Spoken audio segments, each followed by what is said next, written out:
कक्षा 10 की जो प्रश्नावली 11.2 है उसके तीसरे क्वेश्चन को हम समझते हैं। इसमें क्या लिखा है, 10 सेंटीमीटर त्रिज्या वाले एक अर्ध गोले का कुल पृष्ठीय क्षेत्रफल आपको ज्ञात करना है। और यहाँ पर पाई के स्थान पर आपको लिखना 3.14 यहाँ पर दे दिया उन्होंने। यानी कि एक हमारे पास हेमी स्फीयर है जिसकी जो रेडियस है वो है आपकी 10 सेंटीमीटर की, ठीक है कि नहीं। उसको आपको क्या करना है, उसका जो कुल पृष्ठीय क्षेत्रफल है, कुल पृष्ठीय क्षेत्रफल का मतलब क्या होता है, उसका जो घुमावदार वाला क्षेत्रफल है वो, और साथ में जो ऊपर जो होता है आपका, ठीक है कि नहीं। जैसे यहाँ पर देखो हम आपको बताते हैं, इसमें अर्धगोला होगा, कहाँ है अर्धगोला, देखो ये, तो अर्धगोला ये जो नीचे है आपको इसमें दिख रहा है, तो उसका ये वाला चारों तरफ वाला ये एरिया, और ये जो ऊपर है ये जो वृत्त के आकार का उस वाला एरिया, उन दोनों जो एरिया हैं उन दोनों ही क्षेत्रफलों को जब हम जोड़ देते हैं तो आपका जो अर्धगोले का कुल पृष्ठीय क्षेत्रफल है वो हमें प्राप्त हो जाता है, ठीक है कि नहीं। और कहना सर ये त्रिज्या कहाँ से, तो देखो यहाँ पर अगर आप देखेंगे तो यहाँ पर आपको ये दिख रहा है वृत्त के आकार का, इसके बीच केंद्र बिंदु से हम यहाँ तक एक रेखा खींचते हैं, उसी को हम बोल देते हैं आपकी त्रिज्या, ठीक है कि नहीं। चलो इस क्वेश्चन को अब हम सॉल्व करते हैं।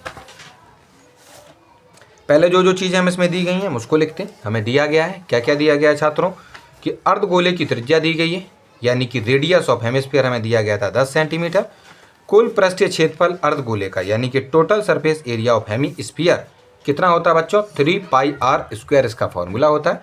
3 की जगह हम 3 लिखेंगे, पाई की जगह उन्होंने खुद बोल रखा था यहाँ पर साफ कि 3.14 लिखें, तो उसके स्थान पर हमने 3.14 लिखा, गुणा लगाया, r² है यानी r आपका 10 था, और इस 10 को हम आपस में क्या करेंगे, 2 बार गुणा में लिख देंगे, ठीक है कि नहीं। अब देखो क्योंकि यहाँ पर देखो 2 अंक हैं बेटा, अगर इस 10 और 10 का गुणा होगा तो 100 आ जाएंगे। कितने आ जाएंगे बच्चों, 100 आ जाएंगे। चलो इसको हम आपको सॉल्व करके इसमें बता देते हैं। क्या क्या लिखा हुआ है, यहाँ लिखा हुआ है 3 गुणा 3.14 और गुणा 10 गुणा 10। तो देखो इसको तो अभी इतना ही रहने दो,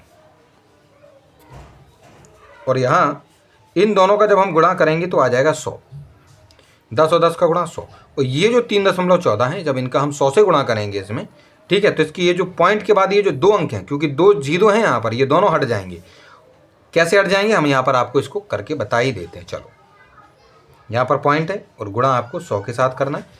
इसका गुणा 4 में कीजिए, 0 का गुणा 1 में कीजिए, 0 ही आएगा, 0 का गुणा 3 में कीजिए, 0 ही आएगा। एक अंक छोड़िए, 0 का गुणा 4 में करें फिर से 0, 0 का गुणा 1 में करेंगे 0, और 0 का गुणा 3 में करेंगे 0।